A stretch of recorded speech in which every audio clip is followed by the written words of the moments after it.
152 is each House may decide the rules of its proceedings, punish its members for disorderly conduct, and expel a member by 2/3 vote. And this is called housekeeping, basically. You know what I think right now? I think we need a lot of housekeeping done up in Congress, don't you? And in the Senate. We need to do some house cleaning up there. And if the House would do it and take the responsibility, they could refuse the disorderly members, and those who don't come, they could expel them by 2/3 vote. So there's a lot of things that they could do, but they're not doing it yet. Okay, 153, each House must keep a journal of its proceedings. Why would you keep a journal? Think about it for a second. Oh, get a microphone, CC. Remember, you're going to talk, grab your microphone. Okay, CC, just press the button, yeah. Yeah. Well, just like everybody, any kind of business keeps track of things, a written record, so you can refer back to it. Okay, that's good. For historical precedents. Okay, historical, good. Okay, you kind of nailed it there. Okay, and it must be published periodically. Okay, now, why keep a journal? Because one of the main reasons, it's historical, like CC said, that's true. The main reason is so you can go back and you can study the intent of the motion and for the amendments on the floor, and you can find out what they really meant by what they said, and you can go back and you can research it, review it, study it, and then you can determine what actually the bill was all about. Isn't that cool? They do something. That's one of the things they're doing right. Not very many others, though. Now, they may omit certain parts that they believe require secrecy. And I'm sure we got some national secrets. 1/5 of those present in either House may require that the yes or no votes of the members or any question be recorded in the journal. So by yes or no vote, they record it in the journal. So they decide, is this secrecy? Is this part of national security? Does everybody need to know about it? No. So they can put that off and put it in the secret. Okay, so that's the reason why they call this housekeeping. Okay, 154. When Congress is in session, neither House may adjourn for more than 3 days without the consent of the other House. That's interesting, isn't it? It says the same consent will be required for either House to adjourn to any other location. So what they did on this, they did this to keep the other House to say, okay, we are going to adjourn. We're not going to deal with your issues if you don't do what we say. So it keeps peace and keeps the order involved in it. So it's a pretty good rule. Okay, Section 6, 161. Senators and representatives must be paid for their services in an amount set by law. Are they overpaid right now, do y'all think? Ooh. All right. Okay. And are they doing their job? No. Okay. I think we got that. Okay, and paid out of the Treasury of the United States. Any change in their pay will not take effect until after the next election of representatives. So they voted to reduce their salary by 5% when they started this last year.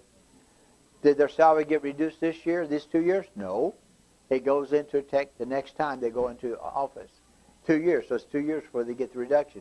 So if they're not good, if they're going to get out of Congress, they don't care whether they give a reduction or don't, you know. So, but they're going to be out, so they go ahead and get this reduction going for the next guy, you know.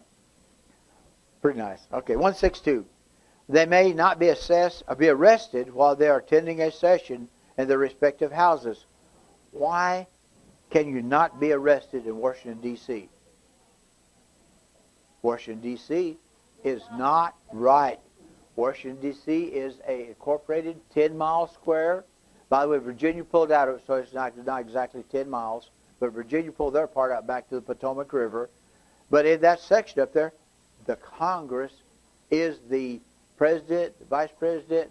They run the whole show, because they run that whole little 10 square miles per se. Kind of cool in a way to think about it. But so why can't they get elected, get arrested? Go ahead, just press the button. Oh, okay. You're going to bring it. I wasn't going to talk to that issue. I was going to talk to the prior issue of the 10 square miles, and that's what it was originally. But if you look on a map, it may show that, but the big portion of the southern part of the 10 square miles, after the Civil War, Virginia took that over and Tuck It is back, now, yes. so if you look on a map now and try to find the 10 square miles, it's a little difficult correct, because yeah. when you went to school like I did, it was Washington D.C. was 10 miles square. Yeah, exactly. But it's not that way. And That's true. Just a curiosity. That's true. Another thing, you run across something else a while ago, and I'm not trying to slow you down. It's okay, go ahead. But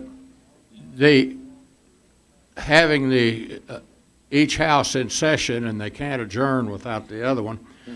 We had an instance here in the state of Texas 4 or 5 years ago, plus or minus, and then also then in Wisconsin this past year when they were trying to do some reform up there, the Senate left and went to another state. Went to another state, and so consequently they really couldn't conduct business. Yep. And that's part of the reason that they have that in their state constitutions and that don't necessarily abide by it. But that's the reason we got it in our constitution, so that we can conduct business and the other house can require them to be there. Right, okay.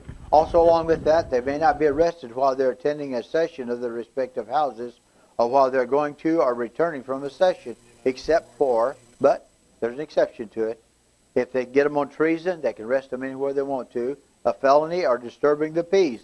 How about that? Felony or disturbing the peace. Did you know they could be arrested for that?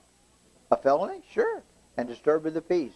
So they may not be arrested because of any speech or debate, though, in either house. So you can't be arrested for your speech or for debating. But they may not be questioned in any other place. That's kind of interesting. Okay, so now 163. No senator or representative may be appointed to any official position under the authority of the United States during their term in office. So if that position was created during their term or if the pay plan was increased during their term, no person holding any official position under the United States may be a member of either house at the same time that he or she holds the other office. So you can't hold more than one office. Okay? You're going to be a congressman, then you're a congressman. You can't hold any other offices. Okay, Section 7. Our president, or the way it's supposed to be.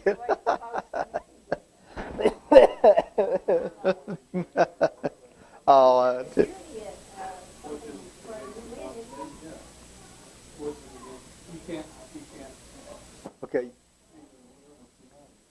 What were you saying, Shad? Oh, okay. Okay, Cece, press the button. What we were talking about is that the current president is also the security something or other for the UN. And I don't understand how he can hold that position and be president of the United States. It's all most everything's unconstitutional anyway. So. Well, how come no one enforces it? Yeah, and that's... just let me ask you a question. Yeah, that's probably... Think about this. Do you agree that we should be a part of the UN, or do you think we should not be a part? Not be a part. Okay. Everybody feels the same way? Okay. Yeah. Mm-hmm. And, okay, let's go to Section 7. I got to look at some of my notes here. On Section 6, let's see. It was an American idea of paid legislators. In 1789, guess what their pay was per day? $6. And these measures, privilege from arresting and not holding another office, protect the independence of the legislative branch, is one of the checks and balances built into the Constitution.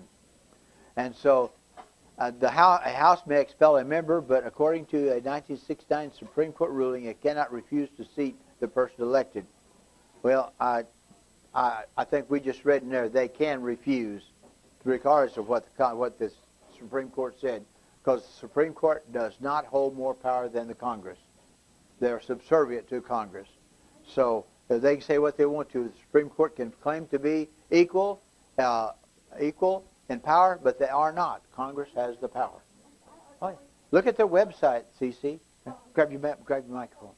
I was always taught that it was 3 branches of government: the judicial, the courts. The judicial, and then the legislative, and then the executive, and that they were all equal. That's wrong? Oh, yeah, they're not equal. Congress is it. I did not know that. Well, it is. Congress has the right. Rick Green said this. He said that one of the people he knows real well, I can't remember their name, but he said that if Congress wants to, they can reduce the Supreme Court to Justice Thomas by himself, sitting at a card table with a candle. That's how much power the Congress has over the Supreme Court. And I'll tell you what I'd like to see. I would like to see 4 on the Supreme Court. I'd like to see Congress take them off and remove them immediately. There's 4 liberals on there and maybe a 5th one even. But, hey, there's no problem. We could actually reduce the Supreme Court to 5 instead of 9. There's no reason we can't do it. Why don't we do it? Let's know what our Constitution says. Let's study it. Let's study it. Let's study it. And then let's start using it. Because right now we're letting everybody get away with all kinds of things that shouldn't be. Now listen to this. I've got right here August 19, 2011. Teacher of the Year suspended for Facebook comment against same-sex marriages. Yeah. Can you believe that? He made a comment off record. He was a Teacher of the Year. They turned around and they come back and suspended him for it.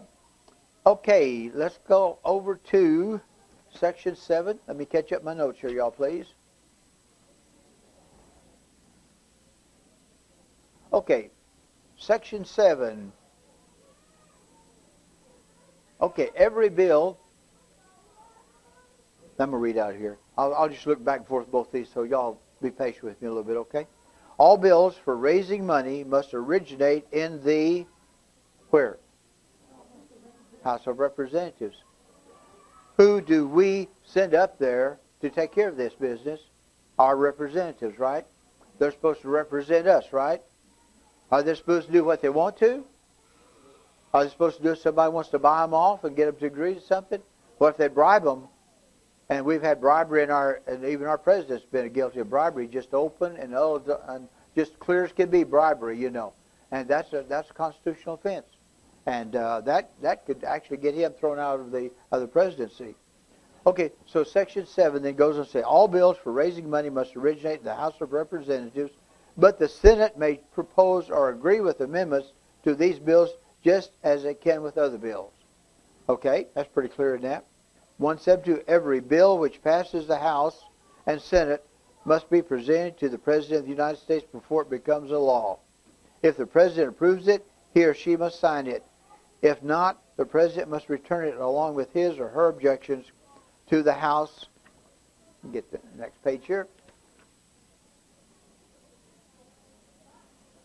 Mind you, books sticking together a little bit, y'all. At which it originated. That House must enter the President's objections on their journal and proceed to reconsider it. Okay, so the President signs a bill and or doesn't sign it, it comes back to Congress, and they review it. 173, after they reconsider, if 2/3 of that House agrees to pass the bill, it must be sent together with the objections to the other House. That House must also reconsider it, and if they approve it by 2/3 vote, it will become law.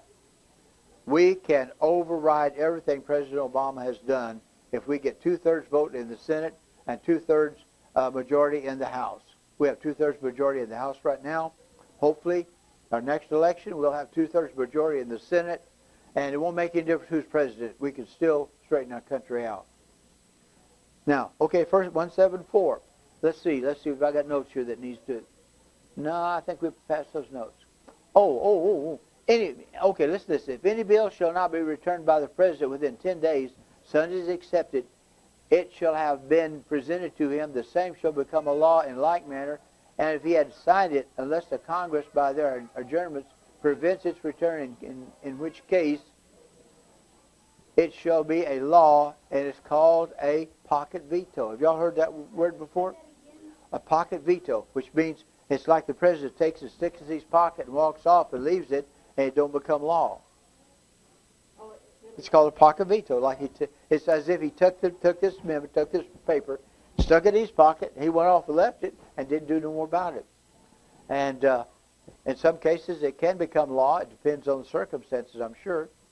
But it says if he had signed it, unless the Congress or by their adjournment by their adjournment prevents its return, in which case it shall not be a law. It's called a pocket veto. So it's kind of interesting. So Congress can cause the president some problems too.